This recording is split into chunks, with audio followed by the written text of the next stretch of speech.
आज के इस लेक्चर में हम डिस्कस करेंगे interference of light. But before discussing interference of light we have to discuss about principle of superposition. Principle of superposition of wave.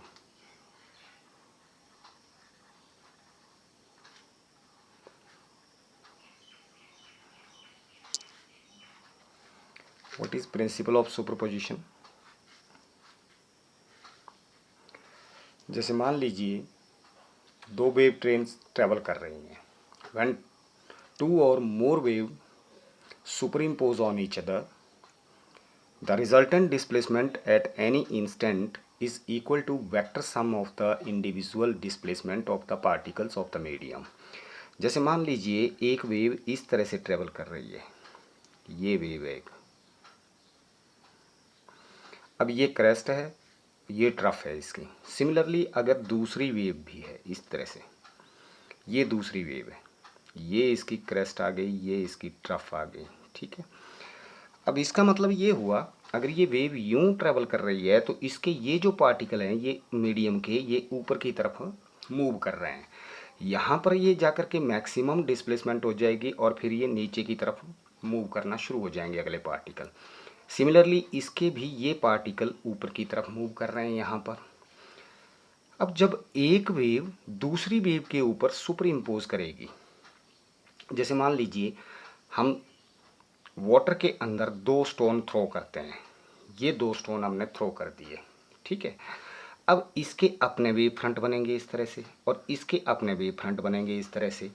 अब जब ये आगे चलते जाएंगे इनका रेडियस जो है वो इंक्रीज करता जाएगा लाइक दिस। सिमिलरली इनका रेडियस जो है वो भी इंक्रीज करता जाएगा। तो ये एक दूसरे के साथ सुपरपोजिशन हो रही है, इंटरमिक्सिंग होगी इनकी।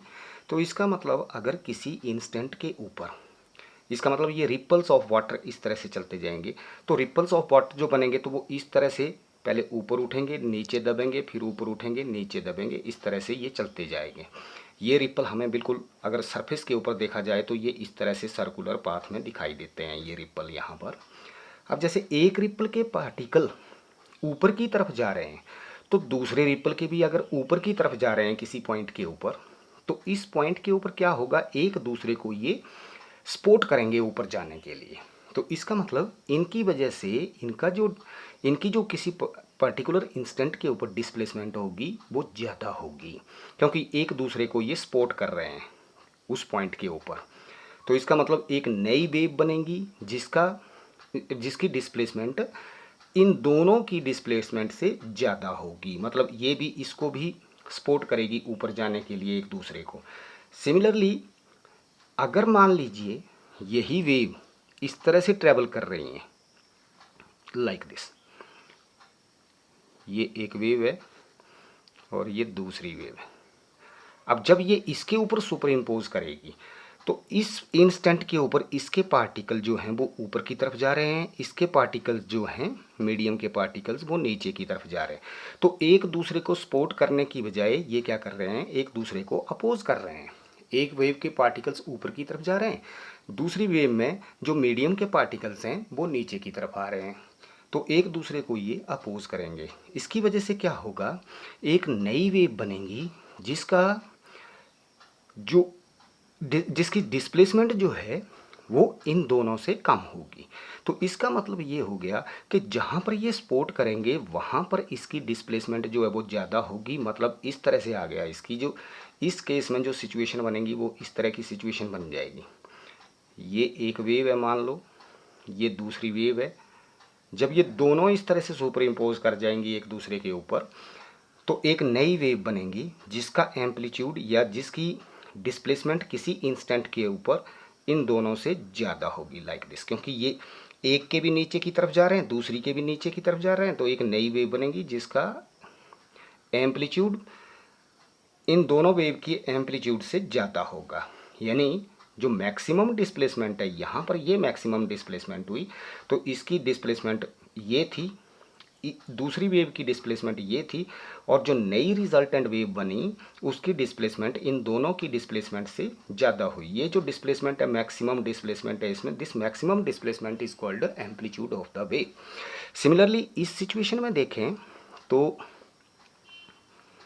ये एक वेव है, ये दूसरी वेव आ गई। अब क्योंकि एक नई वेव बनेगी इनकी वजह से इसके जो पार्टिकल्स हैं वो नीचे की तरफ जा रहे हैं इसी इंस्टेंट के ऊपर, और इसके पार्टिकल ऊपर की तरफ जा रहे थे, तो दोनों एक दूसरे को अपोज कर रही हैं।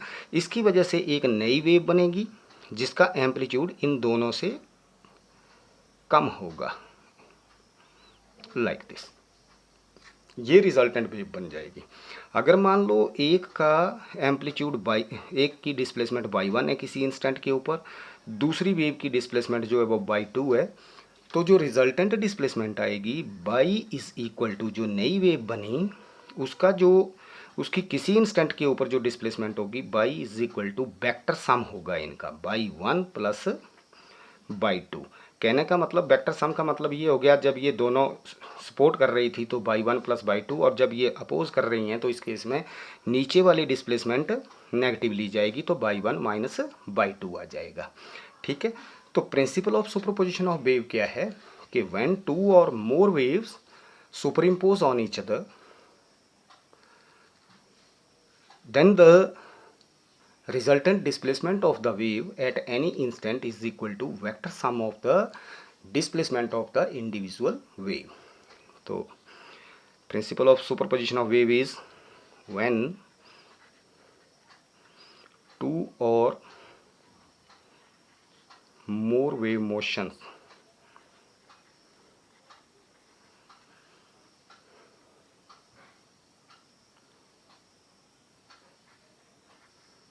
travels in a medium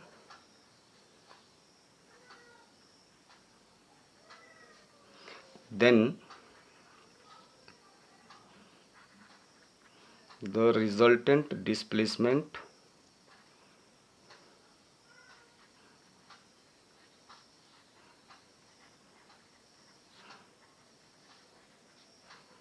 of wave is equal to vector sum of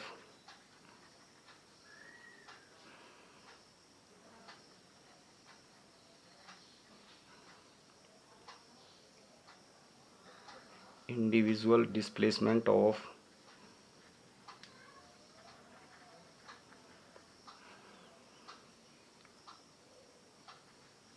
waves at any instant। किसी भी इंस्टेंट के ऊपर जो रिजल्टेंट वेव बनेगी उसका जो उसकी जो डिस्प्लेसमेंट होगी that will B vector sum of the individual displacement of the waves if by 1 and by 2, if y1 and y2 are the displacement of the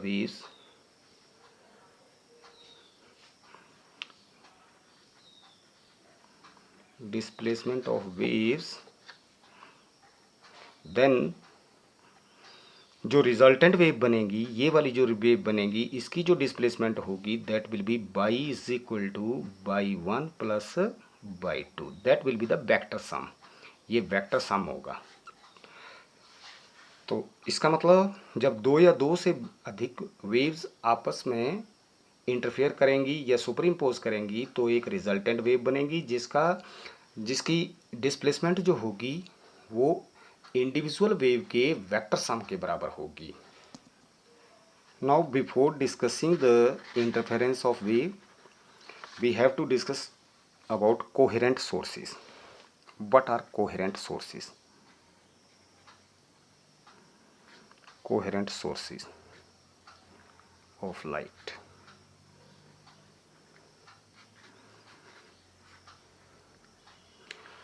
coherent sources of light क्या है? कोई भी दो सोर्सेज कोहेरेंट कहलाएंगे if they emit light in of same wavelength, same frequency and in same phase. That is very important. Same wavelength, same frequency and in same phase. If there is any phase difference then the phase difference should remains constant. दोनों sources से जो light आ रही है उसके बीच में phase difference जो है या तो नहीं होना चाहिए, जीरो होना चाहिए, या फिर कांस्टेंट फेज डिफरेंस होना चाहिए। ठीक है, तो two sources of light are said to be coherent if they emit light of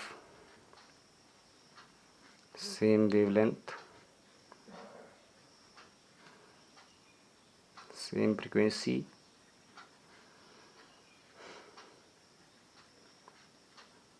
and of constant phase and constant phase। मतलब इनका आपस में कांस्टेंट फेज डिफरेंस होना चाहिए। जो फेज डिफरेंस है दैट शुड बी और of same constant phase difference. Constant phase difference कि जैसे मान लो दो सोर्सेज हैं लाइट के, दोनों सोर्सेज से लाइट आ रही है। जैसे एक सोर्स ये है, एक सोर्स ये है, ये दो कोहेरेंट सोर्सेज हैं मान लीजिए। अगर कोहेरेंट सोर्सेज हैं तो इसमें से जो लाइट आनी चाहिए वो, जैसे मान लो ये लाइट वेव आ रही है, ये लाइट वेव आ रही है, तो इन दोनों वेव्स के बीच में जो फेज डिफरेंस है या तो जीरो होना चाहिए, कोई फेज डिफरेंस नहीं होना चाहिए, या फिर कांस्टेंट फेज डिफरेंस रहना चाहिए through out the path of the light. जितने पाथ तक ये ट्रेवल करी उतने पाथ तक उसका जो फेज डिफरेंस है वो कांस्टेंट रहना चाहिए और सेम फ्रीक्वेंसी की होनी चाहिए और सेम वेवलेंथ की होनी चाहिए। Now how to obtain the coherent sources, because two independent sources never act as coherent sources। अगर चाहे उसकी स्पेसिफिकेशन बिल्कुल सेम हो, दोनों सोर्सेज की सेम सोर्सेज हों, लेकिन फिर भी वो दोनों सोर्सेज कभी भी कोहेरेंट सोर्सेज एक्ट नहीं कर सकते। इंडिपेंडेंट सोर्सेज जो है वो कोहेरेंट एक्ट नहीं कर सकते, इसलिए क्योंकि जैसे मान लो दो सोर्सेज ऑफ लाइट, दो सोर्सेज हैं लाइट के। अब इस केस में अगर ये दोनों इंडिपेंडेंट सोर्सेज हैं, अलग अलग सोर्सेज हैं, तो इसके बीच में जब भी ये लाइट आगे ट्रेवल करेगी तो इन दोनों के बीच में फेज डिफरेंस डिवेल्प हो जाएगा, चेंज हो जाएगा। यहाँ फेज डिफरेंस कुछ और है, थोड़ी दूर चलने के बाद फेज डिफरेंस कुछ और हो जाएगा, तो फेज डिफरेंस जो है वो चेंज हो जाएगा। इसलिए ये दो इंडिपेंडेंट सोर्सेज जो हैं वो कभी भी कोहेरेंट सोर्सेज एक्ट नहीं कर सकते। तो हम ऑब्टेन कैसे करते हैं? तो coherent sources can be obtained by using some devices and a single source can act as a coherent source. एक सिंगल सोर्स को ही डबल सोर्सेज में कन्वर्ट करके हम कोहेरेंट सोर्सेज बना सकते हैं। फॉर एग्जांपल मैंने मान लीजिए एक सोर्स ऑफ लाइट ले लिया, ये सोर्स ऑफ लाइट ले लिया, इसको हमने एक बॉक्स के अंदर पैक कर दिया इस तरह से। अब अगर मैं यहाँ पर दो पिन होल कर देता हूँ तो यहाँ से देखने पर हमें यहाँ से दो जगह से लाइट आती हुई अपीयर होगी। इन दोनों सोर्सेज से, इन दोनों होल जो मैंने किए हैं बॉक्स के अंदर, इन दोनों होल्स में से लाइट बाहर निकलती हुई दिखाई देगी। तो अगर हम यहाँ से देखते हैं तो मुझे ये दो सोर्सेज दिखाई देंगे, बजाय सिंगल सोर्स के हमें दो सोर्सेज ऑफ लाइट जो है वो दिखाई देंगे। तो इसका मतलब ये सिंगल ही सोर्स से लाइट आ रही है, यहाँ से वेव फ्रंट इस तरह से चल रहे हैं और यहाँ से अब इसके अलग आएंगे वेव फ्रंट, इसके अलग आएंगे। तो इसका मतलब bye using double slit, this is called double slit.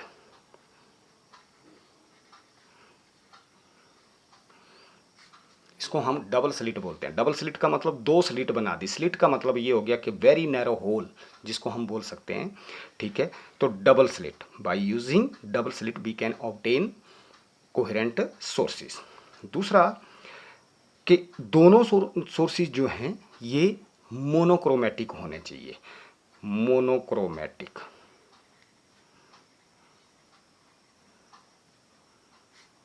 Monochromatic sources of light का मतलब ये हो गया having the source of light which emit the light of single wavelength. ऐसे सोर्स में से जिसमें जो एक ही वेवलेंथ की लाइट इमिट कर रहा है, that is called monochromatic source of light. तो दोनों, क्योंकि अगर जैसे मान लीजिए हम वाइट लाइट यूज़ करते हैं तो वाइट लाइट में 7 कलर की लाइट होगी। कहने का मतलब ये हो गया कि डिफरेंट वेवलेंथ्स की लाइट आएगी।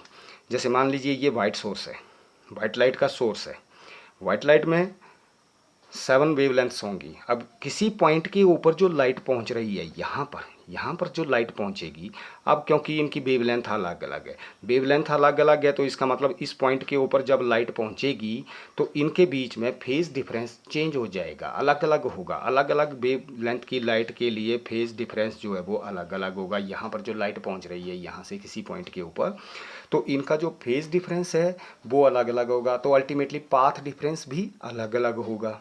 तो उस केस में हम वाइट लाइट यूज़ नहीं कर पाएंगे, तो इस केस में जो है वो फेज डिफरेंस चेंज हो जाएगा। सिमिलरली मोनोक्रोमेटिक सोर्स होना चाहिए, और बाय यूजिंग डबल स्लिट हम इसको यूज़ कर सकते हैं, कोहेरेंट सोर्सेज यूज़ कर सकते हैं। या फिर एक सोर्स है, या तो इसकी इमेज चाहे रियल इमेज हो चाहे वर्चुअल इमेज हो, तो इस तरह के सोर्सेज हम डबल कोहेरेंट सोर्सेज यू बना सकते हैं। फॉर एग्जांपल जैसे मान लो ये सोर्स ऑफ लाइट है, यहाँ से लाइट निकल रही है, मैंने इसके बाद एक प्रिज्म रख दिया, फ्रेजनल बाई प्रिज्म बोलते हैं इसको, फ्रेजनल बाई प्रिज्म ले लिया। फ्रेजनल बाई प्रिज्म क्या है, इसके ये एंगल जो है वो बहुत ही कम होते हैं, राउंड अबाउट हाफ डिग्री, ये भी हाफ डिग्री और ये भी हाफ डिग्री, तो ये आ जाएगा 70, तीनों का हो गया 180, तो 179 बन जाएगा। या फिर 1 डिग्री हो गया, ज़्यादा से ज़्यादा ये एंगल जो है वो 1 डिग्री हो गया, 1 डिग्री हो गया तो ये 178 बन जाएगा। अब क्योंकि यहाँ से लाइट ट्रेवल करेगी लाइक दिस, इस तरह से लाइट जा रही है, अब यहाँ से रिफ्रैक्शन होगी, तो रिफ्रैक्शन के बाद ये लाइट यूं ट्रेवल कर जाएगी, ये लाइट यूं ट्रेवल कर जाएगी रिफ्रैक्शन के बाद। अब यहाँ दोनों फेसेस से रिफ्रैक्शन होगी लाइक दिस, यहाँ से रिफ्रैक्शन हो जाएगी, इस तरह से चली जाएगी, इस फेस से रिफ्रैक्शन होगी, इस तरह से चली जाएगी। अब क्योंकि अगर हम यहाँ से इस लाइट को देखते हैं तो ये लाइट हमें अपीयर होती है यहाँ से आती हुई, और ये लाइट रे हमें यहाँ से आती हुई अपीयर होगी। सिमिलरली ये लाइट रे जो है वो यहाँ से आती हुई अपीयर होगी, और ये लाइट रे यहाँ से आती हुई अपीयर होगी अगर हम इसको पीछे बढ़ाते हैं। तो ये दोनों सोर्सेज एक, अब यहाँ से अगर हम देखें तो हमें एक सोर्स के बजाय 3 सोर्सेज दिखाई देंगे, ये S1 S2 और ये सोर्स था S। तो एक इसकी वर्चुअल इमेज ये बनेगी, इसकी वर्चुअल इमेज ये बनेगी। तो by using some devices we can obtain the coherent sources, then these 3 sources act as coherent sources। एक तो सोर्स अपने आप में हो गया और 2 इसकी वर्चुअल इमेजेस हो गई। So by using some devices, either by using double slit और फ्रेजनल बाई प्रिज्म, इस तरह की डिवाइसेस यूज करके हम कोहेरेंट सोर्सेज ऑब्टेन कर सकते हैं। ठीक है, now let us discuss interference of light.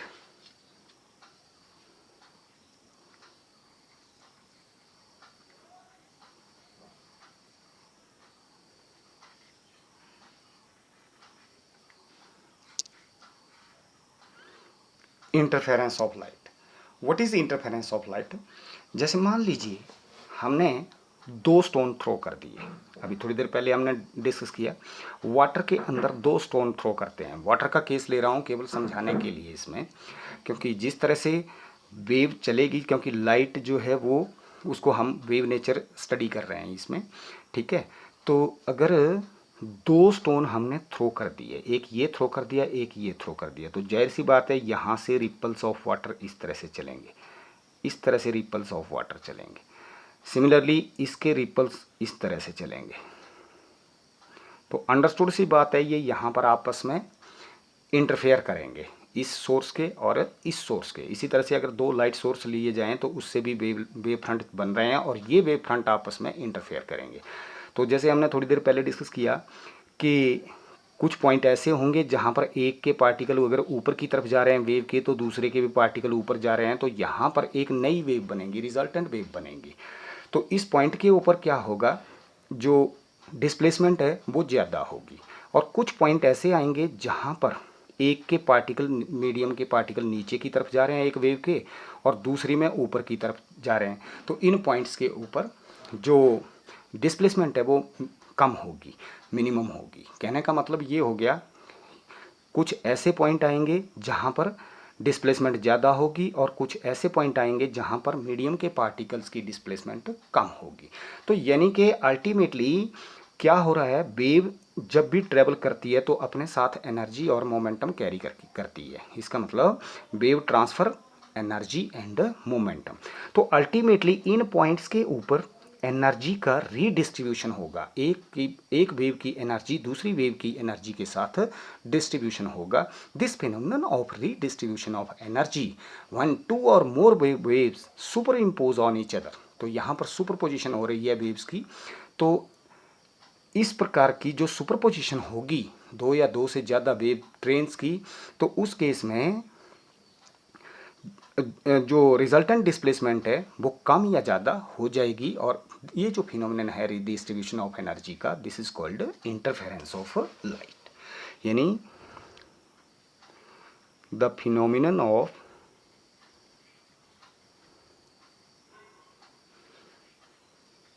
Redistribution of energy, redistribution of कौन सी एनर्जी, light energy. The phenomenon of redistribution of light energy when two or more wave trains superimpose on each other.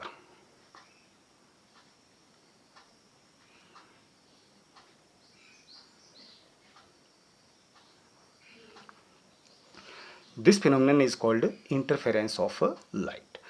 अब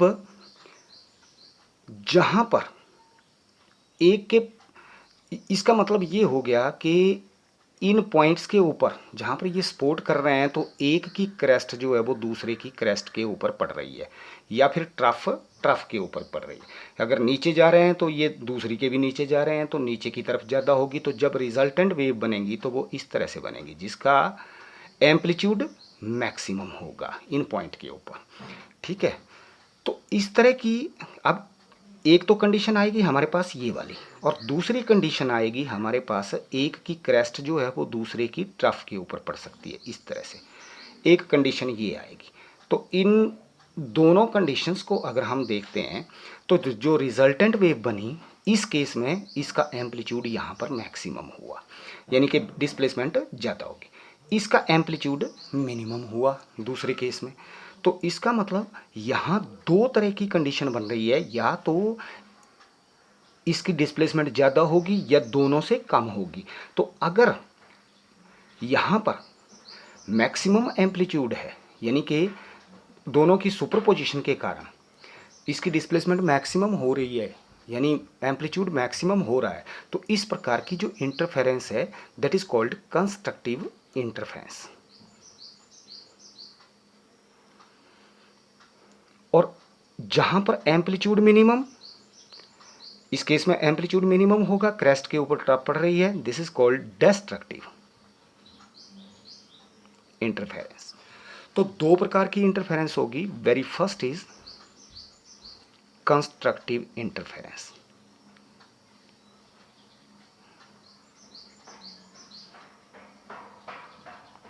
what is constructive interference, कि अगर एक wave की crest दूसरी wave की क्रेस्ट के ऊपर पड़ रही है या फिर ट्रफ के ऊपर पड़ रही है, तो इन पॉइंट्स के ऊपर इनका जो एम्पलीट्यूड है वो मैक्सिमम होगा। अगर एम्पलीट्यूड मैक्सिमम है तो intensity is directly proportional to square of amplitude. तो यहाँ पर इन पॉइंट के ऊपर इंटेंसिटी भी मैक्सिमम होगी।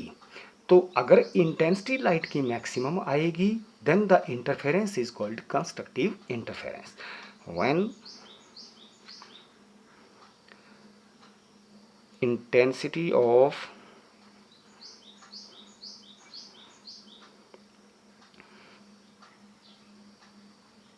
resultant light is maximum,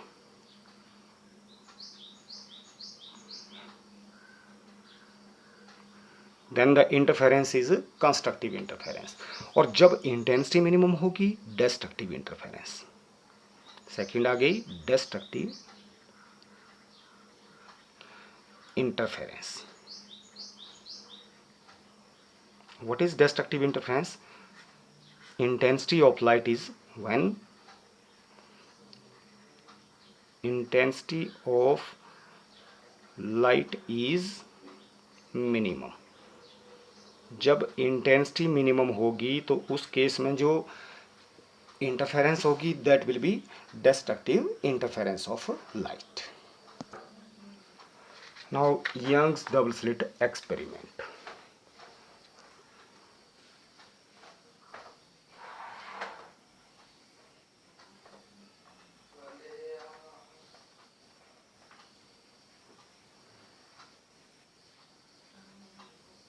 Young's double slit experiment. In 1802,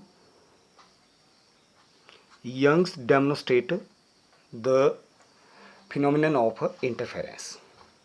1802 में यंग्स ने जो फिनोमिनन ऑफ इंटरफेरेंस था वो इंट्रोड्यूस किया. What is Young's double slit experiment? A source of light, that is monochromatic source of light. The light from monochromatic source of light is allowed to fall on double slit.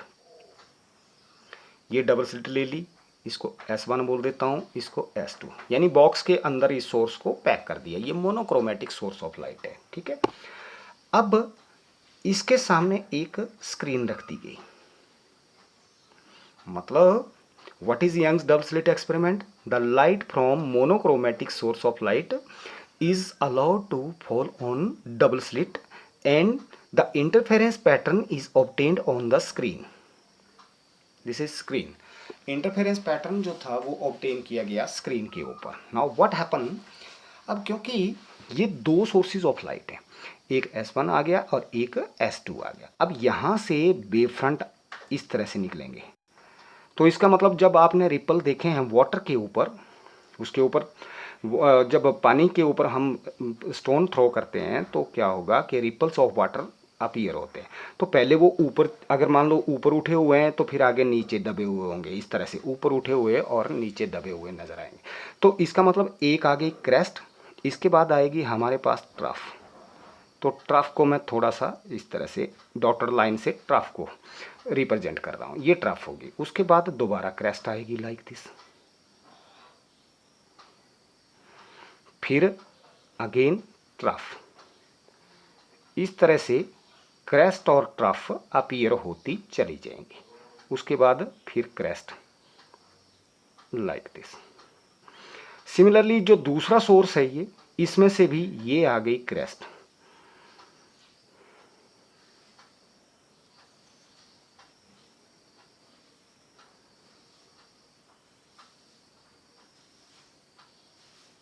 यहाँ जैसे ले लिया मैंने, ये source है light का. उसके बाद आएगी ट्रफ, उसके बाद फिर इसकी क्रेस्ट,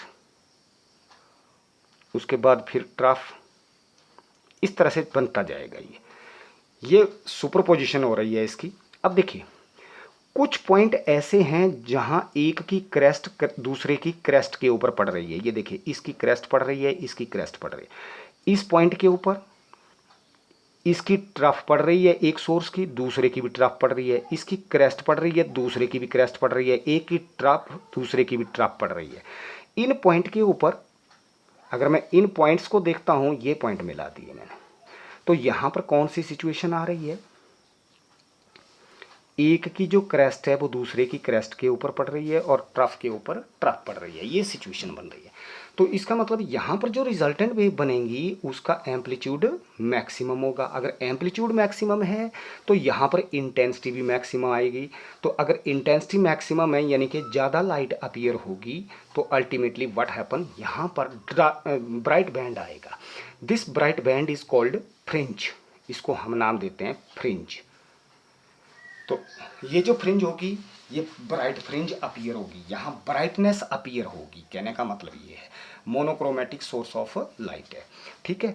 अब यहाँ पर इसके साइड में अगर हम देखें तो इन पॉइंट के ऊपर ये देखिए, इसकी ये ट्रफ आ रही है और इसकी क्रेस्ट पड़ रही है यहाँ पर, और इस पॉइंट के ऊपर एक की ट्रफ है और दूसरे की क्रेस्ट है। इस पॉइंट के ऊपर देखिए, सिमिलरली एक की क्रेस्ट है दूसरे की ट्रफ है, एक की क्रेस्ट है दूसरे की ट्रफ है। तो इन पॉइंट के ऊपर क्रेस्ट के ऊपर ट्रफ पड़ रही है। अगर क्रेस्ट के ऊपर ट्रफ पड़ रही है, इन पॉइंट्स को मिलाया जाए तो यहाँ पर ये सिचुएशन बन रही है हमारे पास, एक की क्रेस्ट जो है वो दूसरे की ट्रफ के ऊपर पड़ रही है। अब क्योंकि अगर एम्पलीट्यूड सेम है, कहने का मतलब दोनों का जो एम्पलीट्यूड है वो सेम है, मान लो इस तरह से, जितना एम्पलीट्यूड ये है उतना ही एम्पलीट्यूड ये है, तो रिजल्टेंट डिस्प्लेसमेंट यहाँ पर आ जाएगी by 1 minus by 2। By 1 minus by 2 का मतलब क्या हो गया कि इसमें से ये लेस हो गई। अगर बाई 1 बाई 2 के बराबर है तो नेट डिस्प्लेसमेंट यहाँ पर 0 आ जाएगी। तो इसका मतलब यहाँ पर कोई लाइट अपीयर नहीं होगी। अगर कोई लाइट अपीयर नहीं हुई तो यहाँ पर डार्क बैंड अपीयर होगा, डार्क फ्रिंज आएगी ये, दिस इज डार्क फ्रिंज, ठीक है। सिमिलरली इन पॉइंट्स के ऊपर देखो, इधर इसके बिल्कुल जस्ट इसके साथ देखो तो यहाँ पर एक की इसकी तो ट्रफ आ रही है, इसकी क्रेस्ट आ रही है, इसकी क्रेस्ट आई और इसकी ट्रफ आई, एक की क्रेस्ट के ऊपर ट्रफ पड़ रही है। ये देखिए, इन पॉइंट्स को अगर मैं मिलाता हूँ इस तरह से तो ये इधर आएगी। तो यहाँ फिर कौन सी सिचुएशन आएगी, एक की क्रेस्ट जो है वो दूसरे की ट्रफ के ऊपर पड़ रही है, इस तरह से ये सिचुएशन बन रही है।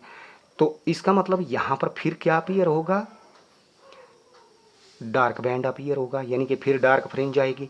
इसके आगे चलें तो ये देखिए, ये बिल्कुल ये पॉइंट आ रहा है तो एक की क्रेस्ट दूसरे की क्रेस्ट के ऊपर, ट्रफ के ऊपर सिमिलरली चलती जाएगी। तो यहाँ पर ये पॉइंट ऐसे आएंगे जिनके ऊपर एक की क्रेस्ट जो है वो दूसरे की ट्रफ के ऊपर पड़ेगी, तो फिर हमारे पास ब्राइट फ्रिंज आएगी। सिमिलरली इधर अगर हम देखें तो देखिए, इसकी क्रेस्ट आ रही है, इसकी भी क्रेस्ट आ रही है, ट्रफ के ऊपर ट्रफ, क्रेस्ट के ऊपर क्रेस्ट, ये पॉइंट क्रेस्ट के ऊपर क्रेस्ट पड़ रही है और ट्रफ के ऊपर ट्रफ आ रही है। तो आगे फिर हमारे पास कौन सा, ब्राइट फ्रिंज आएगी। इस तरह से आगे चलेंगे तो क्रेस्ट के ऊपर ट्रफ, ट्रफ के ऊपर क्रेस्ट, ये देखिए, तो आगे फिर डार्क बैंड आएगा, फिर ब्राइट बैंड, फिर डार्क बैंड, इसी तरह से चलता जाएगा। दिस इज कॉल्ड, अब ये जो है ये आ गया इंटरफेरेंस पैटर्न। यहाँ ब्राइट बैंड अपीयर होगी, आगे फिर डार्क आएगा, मतलब यहाँ पर लाइट अपीयर हो रही है, इस तरह से बिल्कुल अल्टरनेटिवली बैंड बनेंगे ये। तो यहाँ पर फिर आगे डार्क बैंड आएगा, फिर ब्राइट बैंड, फिर डार्क बैंड, इस तरह से बनती जाएगी हमारे पास क्रेस्ट और ट्रफ का जो इंटरफेरेंस होगी, यानी कि सुपरपोजिशन होगी, उसकी वजह से डार्क और ब्राइट बैंड यहाँ पर alternatively dark and bright band appear on the screen. This phenomenon is called interference of light. Clear, मतलब कहने का ये हो गया कि यहाँ पर अगर हम देखें इस पॉइंट के ऊपर तो सेंट्रल फ्रिंज जो है, this is called central fringe, इसको हम सेंट्रल फ्रिंज बोलते हैं क्योंकि दोनों सोर्सेज के बीच में आ रही है, ये सेंटर में आ रही है। यहाँ से जितना पाथ ये लाइट ट्रेवल कर रही है उतना ही पाथ ये ट्रेवल कर रही है। तो सेंटर में जो है, दोनों सोर्सेज के बिल्कुल सेंटर में जो फ्रिंज आ रही है that will be the bright fringe, वो ब्राइट फ्रिंज आएगी। Central fringe will be bright and alternatively bright and dark fringes appear on the screen. This is Young's double slit experiment. तो आप लिख सकते हैं इसके बारे में, when light from monochromatic source is allowed to fall on the double slit, alternatively bright and dark band appear on the screen, that is Young's double slit experiment। यानी constructive, इन point के ऊपर जहाँ पर क्रेस्ट के ऊपर crest पड़ रही है या ट्रफ के ऊपर ट्रफ पड़ रही है, तो यहाँ पर क्या होगा, एम्पलीट्यूड मैक्सिमम होगा। अगर एम्पलीट्यूड मैक्सिमम होगा तो इस केस में इंटेंसिटी भी मैक्सिमम आएगी। Such type of interference is called constructive interference. और कुछ पॉइंट ऐसे आ रहे हैं जहां पर एक की क्रेस्ट जो है वो दूसरे की ट्रफ के ऊपर पड़ रही है। इन पॉइंट्स के ऊपर इंटेंसिटी मिनिमम होगी और इस प्रकार की जो इंटरफेरेंस है that is called destructive interference. कहने का मतलब इस पॉइंट के ऊपर डिस्ट्रक्टिवली इंटरफेयर करेंगी वेव्स, इस पॉइंट के ऊपर कंस्ट्रक्टिवली इंटरफेयर करेंगी, इस पॉइंट के ऊपर फिर कंस्ट्रक्टिवली इंटरफेयर करेंगी, इस पॉइंट के ऊपर डिस्ट्रक्टिव इंटरफेरेंस होगी, यहाँ पर फिर कंस्ट्रक्टिव होगी, आगे फिर डिस्ट्रक्टिव। तो कंस्ट्रक्टिव और डिस्ट्रक्टिव इंटरफेरेंस अपीयर होती जाती है। कहने का मतलब ये हो गया कि there are some point when where crest of one wave fall on the crest of other wave. At these points amplitude of the resultant wave is maximum and so intensity is also maximum because intensity is directly proportional to square of amplitude। जो intensity है वो amplitude के square के directly proportional है। तो इसका मतलब इन points के ऊपर intensity भी maximum होगी। अगर intensity maximum है तो इसको हम बोलेंगे constructive interference। Similarly कुछ points ऐसे आएंगे, there are some points where crest of one wave fall on the trough of other wave or vice versa. At these points the amplitude of the wave is minimum and intensity is also minimum. So such type of interference is called destructive interference. Now conditions for constructive and destructive interference ये हम next lecture में discuss करेंगे। Thank you.